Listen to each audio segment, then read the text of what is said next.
Business owners, this spreadsheet could change your life. I created it to keep track of projects and also like money in and money out. And I created it so that all you have to do is edit kind of the purple boxes as you go. So this specific spreadsheet was created for a construction company. So let's look at this. We can enter the date that the project was created, or maybe the customer talked to us. So let's just say today. We'll just call this project customer build. Of course, we would put our customer's name in, and then also the initial project cost. So once I get an estimate together, I would say, hey, this project is a $30,000 project. Okay. Once that's created, it shows the final project cost and then also the amount that's owed with CO, which is change order.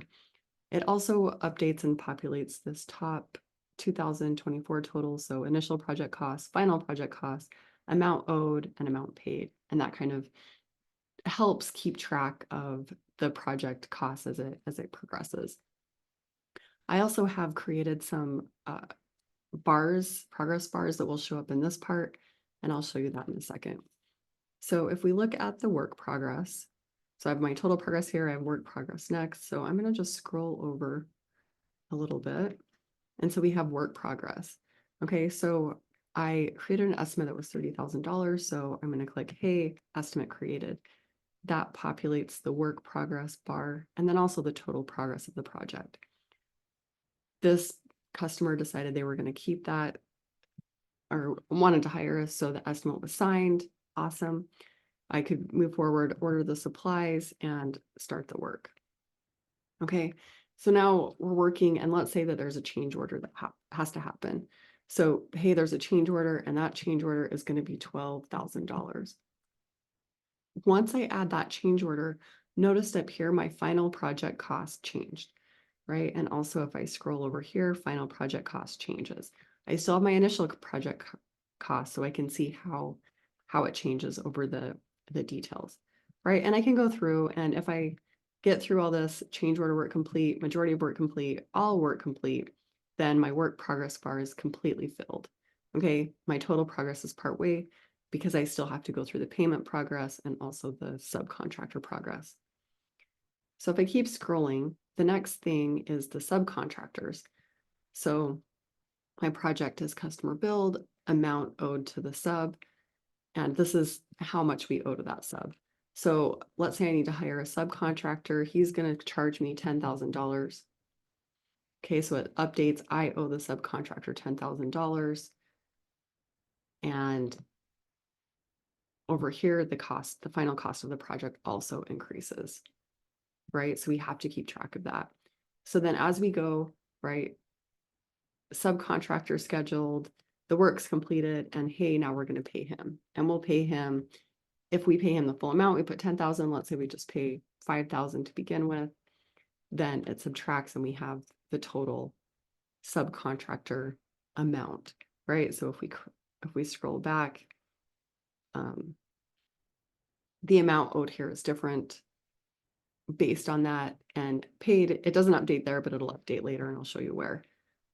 So again, here, subcontractors paid, let's say we just paid the full amount, so $10,000. So I'm going to move to the payment progress, and I put this at the end of our spreadsheet just to kind of keep track of what's going on. So here we have our customer build, the amount owed, and as we go through, we have the payment progress, initial payments, and this is how the contractor I worked with kind of scheduled his payments. And so initially, when the customer wants to sign, he wants 20% upfront. And so here the initial project cost populates, and these values are calculated off of that initial project cost. So our customer signs the contract and pays that initial amount. So we get a progress bar that shows up here. The initial amount's paid. Now our customer only owes $36,000. Same thing here. He pays the second installment, another $6,000. He owes $30,000. And that's based off of our final contract price and also the the amount that he's paid, right? So we subtract that, it says exactly how much. So his next lump sum is 30%. So now we're down to 21%.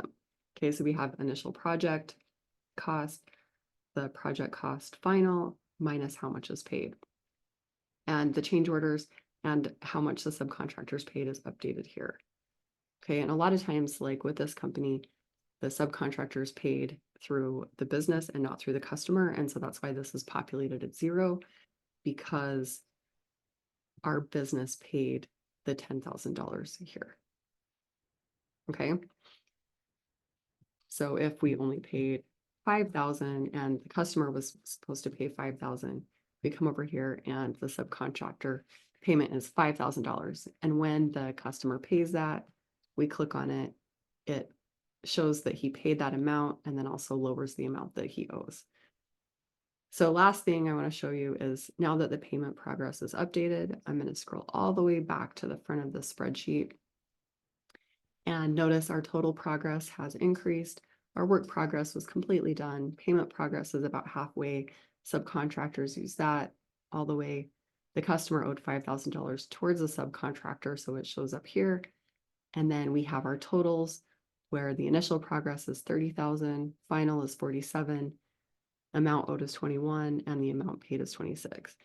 And that's for the whole 2021. So if we get another customer, we can start on the next line and say, hey, here's our next customer, and we can build customized lines for each one that totals everything here.